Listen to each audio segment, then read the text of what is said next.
Hello students, अगर आप लोग अप्रैल में एग्ज़ाम देने की सोच रहे हैं या फिर मई में एग्ज़ाम देने की सोच रहे हैं और अगर आप सेल्फ स्टडी कर रहे हैं घर पे बैठ के या फिर अगर आपने कोई इंस्टीट्यूट ज्वाइन किया हुआ है तो आपको इंस्टीट्यूट से वापस आकर कैसे आइल्स की एग्ज़ाम की प्रिपरेशन करनी है, 15 दिन में एग्ज़ाम कैसे क्लियर करना है, ये वीडियो आपके लिए बहुत ज़्यादा इम्पोर्टेंट है। और इस वीडियो में मैं आपको एक बहुत ज़बरदस्त स्टडी प्लान बताने वाला हूँ, तो आपको इस वीडियो को कंप्लीट देखना है। और आप देख रहे हैं सतनाम सर आइल्स, आपको ये चैनल को सब्सक्राइब और वीडियो को लाइक कर देना है।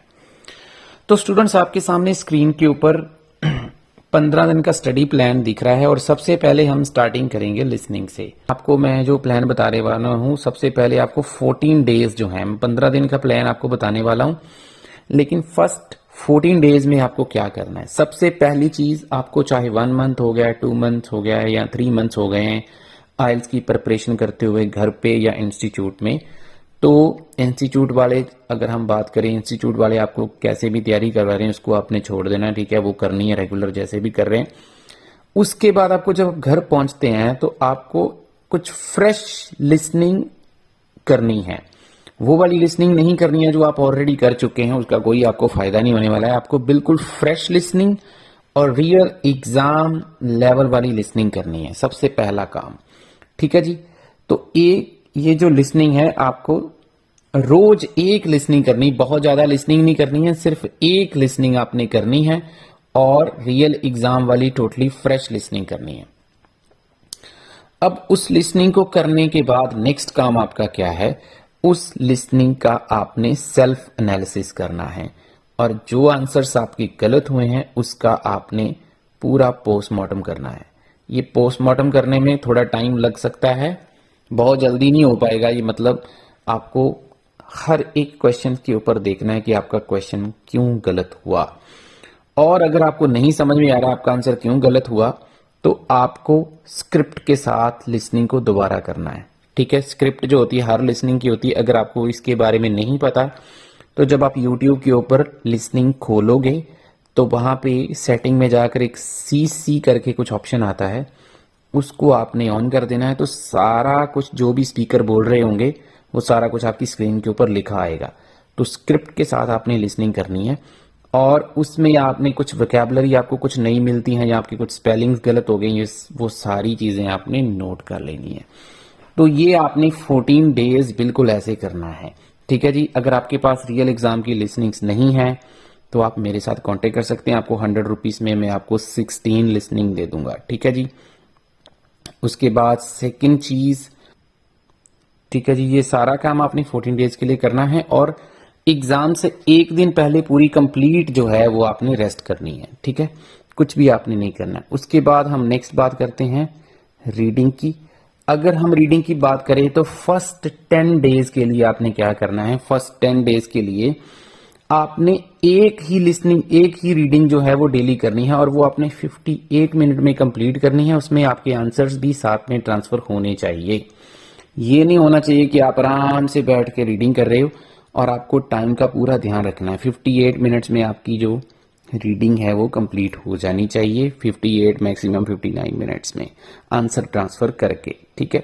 1 to 40 तक नंबर अपनी नोटबुक पे डाल लेने हैं। अगर आपके पास ट्रांसफर शीट है तो वो बहुत बढ़िया है, जो आपको रियल एग्जाम में मिलेगी, ठीक है। उसके आंसर वगैरह ट्रांसफर करके 1 घंटे में इसको कंप्लीट करना है। उसके बाद नेक्स्ट काम आपका स्टार्ट होता है सेल्फ एनालिसिस, ठीक है जी। सेल्फ एनालिसिस करना है, मैं ये बात कर रहा हूं कि जब आप इंस्टीट्यूट से वापस आ जाएंगे तब की बात कर रहा हूं, ठीक है। इंस्टीट्यूट में जो भी कर रहे हैं उसको रेगुलर रूटीन में करते रहना है। घर आके आपने एक कंप्लीट रीडिंग करनी है, उसका सेल्फ एनालिसिस करना है और जो आपके आंसर्स गलत हो रहे हैं, सपोज करो जैसे आपके ट्रू फॉल्स नॉट गिवन गलत हो रहे हैं फर्स्ट सेकंड वाले या थर्ड पैसेज में जो आते हैं, क्योंकि इनमें थोड़ा डिफरेंस होता है। फर्स्ट वाले इजी होते हैं, थर्ड पैसेज में अगर आएंगे तो डिफिकल्ट होंगे, यस नो नॉट गिवन या ट्रू फॉल्स। तो आपको उनका एनालिसिस करना है प्रॉपर, ठीक है। ब्लैंक्स हैं या लिस्ट ऑफ हेडिंग है, ठीक है। ये 3 टाइप के क्वेश्चन काफी इंपॉर्टेंट होते हैं। हर क्वेश्चन हर एक एग्जाम में आने की पॉसिबिलिटी इनकी ज्यादा होती है। तो ये 3 टाइप के जो क्वेश्चन मैंने अभी स्क्रीन के ऊपर लिखे हैं, आपको इनके ऊपर इंडिविजुअली काम करना है। सपोज करो आपके ट्रू फॉल्स गलत हो गए तो आपको ट्रू फॉल्स के ऊपर काम करना है, मतलब उनके उसके जैसे ट्रू फॉल्स जो हैं किसी और रीडिंग के उठा के, तो आपको डेली ट्रू फॉल्स के ऊपर वर्क करना है extra half an hour.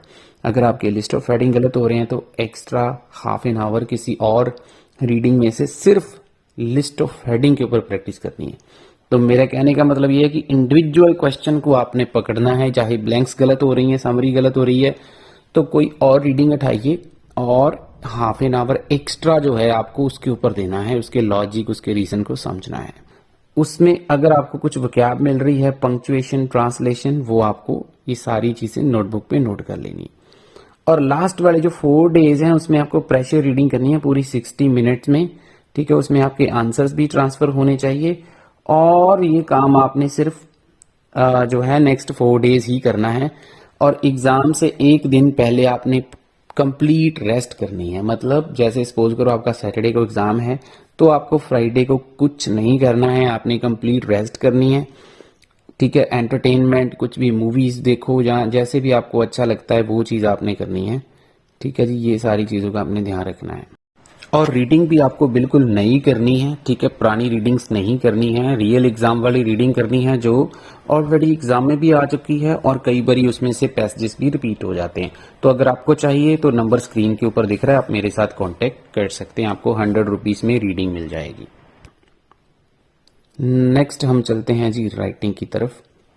Writing जो है वो बहुत इंपॉर्टेंट मॉड्यूल है। पहले 4 दिन आपको क्या करना है, फर्स्ट स्टेप मैं आपको बता रहा हूँ, 2 स्टेप बताऊंगा।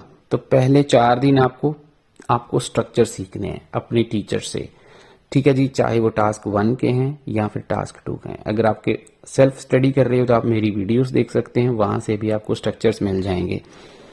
तो पहले 4 दिन आपको टास्क 1 में जितने भी क्वेश्चंस हैं, जैसे चार्ट है, बार चार्ट है या फिर टेबल, लाइन, ये सारे स्ट्रक्चर आपने देखने हैं। उसमें ट्रेंड चार्ट क्या होता है, कंपैरेटिव चार्ट क्या होता है, ये सारे सीखने हैं। प्रोसेस डायग्राम, मैप, ये सारे स्ट्रक्चर आपने सीखने की कैसे इनके ऊपर वर्क करना है इंडिविजुअली। उसके बाद टास्क 2 को भी सेम ही मैं बताऊंगा। टास्क 2 के जो 6 to 7 टाइप के एसेस आते हैं, जैसे डिस्कस बोथ पॉइंट है, एग्री डिसएग्री, इसके ऊपर वर्क करना है। और सेकंड स्टेप जो है उसमें क्या करना है कि इसके साथ साथ आपको सैंपल रीड करने हैं, ठीक है जी। सैंपल रीड कैसे करने हैं, अगर मैं टास्क 2 की बात करूं तो आपको जैसे ये कॉमन टॉपिक्स होते हैं, employment, crime, art, health, children, parents, society, sports, ये बहुत सारे टॉपिक्स हैं जहां से बार बार ऐसे इनमें से ही आते हैं।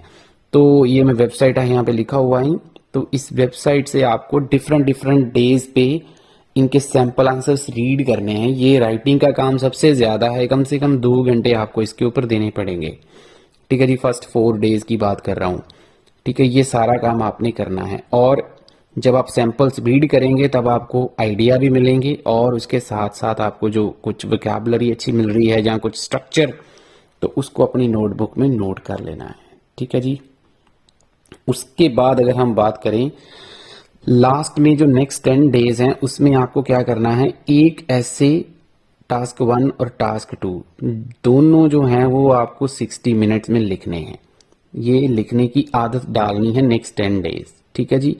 और आपको ये नहीं करना है कि आप रोज एक ही चीज के ऊपर ऐसे लिखी जा रहे हो, जैसे आप एजुकेशन के ऊपर लिखी जा रहे हो या फिर क्राइम के ऊपर लिखी जा रहे हो। डिफरेंट डिफरेंट टॉपिक्स के ऊपर जो मैंने अभी ऊपर बताए थे, कभी आपने क्राइम पे लिख लिया, कभी एजुकेशन पे, तो रोज आपने डिफरेंट चीजें करनी है। और ये जो सारे टास्क 1 और टास्क 2 हैं लास्ट 5 मंथ्स के, वो भी आपको 100 रुपीज़ में मिल जाएंगे। अगर आपको चाहिए तो आप मेरे साथ कांटेक्ट कर सकते हैं, ठीक है। नंबर स्क्रीन के ऊपर आपको दिख रहा है, क्योंकि ये जो टास्क हैं बार बार रिपीट भी होते हैं, टास्क 1 और टास्क 2, ठीक है जी। तो आप मेरे साथ कांटेक्ट कर सकते हैं, ठीक है जी। ये काम आपने 10 दिन करना है और ये जब 1 घंटे में करोगे तो उसकी इवैल्यूएशन अपने टीचर से करवानी है। और इवैल्यूएशन आपने अपने साथ, आपके टीचर के साथ बैठ के अपनी राइटिंग की मिस्टेक्स को नोट डाउन करवाना है और आपने नोट करना है। और फिर ये जो मिस्टेक्स आप की हैं अपनी राइटिंग में उसको नोट डाउन करना है और कोशिश करनी है जो मिस्टेक आपने आज करी है वो नेक्स्ट डे आपने नहीं करनी। नई गलती हो जाए, नई मिस्टेक हो जाए, कोई प्रॉब्लम नहीं, लेकिन पुरानी गलतियां जो कर रहे हो उसको रिपीट नहीं करना है, क्योंकि जब आप पुरानी गलतियां कर रहे हो तो इसका मतलब आप में कोई इंप्रूवमेंट नहीं हो रही है। अगर आप नई गलतियां कर रहे हो, पुरानी गलतियां नहीं कर रहे हो डे बाय डे, तो मतलब आप में इंप्रूवमेंट हो रही है। तो ये बहुत ही ज़बरदस्त प्लान है। ये आपने ऐसे जो है मतलब नेक्स्ट 10 डे जब आपका एग्ज़ाम नियर आएगा तब तक आपने ऐसे करना है। बहुत ही ज़बरदस्त स्ट्रेटजी है, अगर आप फॉलो करोगे मैं गारंटी देता हूँ आपका जो भी बैंड स्कोर डिज़ायर्ड है, चाहे वो 7 बैंड है, 6.5 है या 6 है, डेफिनेटली आप अचीव कर लेंगे। स्पीकिंग की वीडियो मैं किसी और स्पीकिंग का जो प्लान है वो किसी और वीडियो में कवर करूंगा, क्योंकि वीडियो बहुत ज़्यादा लंबा हो जाएगा। 1-2 दिन में आपको स्पीकिंग का प्लान भी बता दूंगा। थैंक यू सो मच, मिलते हैं बहुत जल्द नेक्स्ट वीडियो में। और किसी को भी मटेरियल चाहिए राइटिंग का, रीडिंग का, लिसनिंग का, आप मेरे साथ कांटेक्ट कर सकते हैं, आपको मिल जाएगा। ठीक है जी, थैंक यू सो मच, मिलते हैं बहुत बहुत जल्द नेक्स्ट वीडियो में। चैनल को जरूर सब्सक्राइब कर लें। Thank you.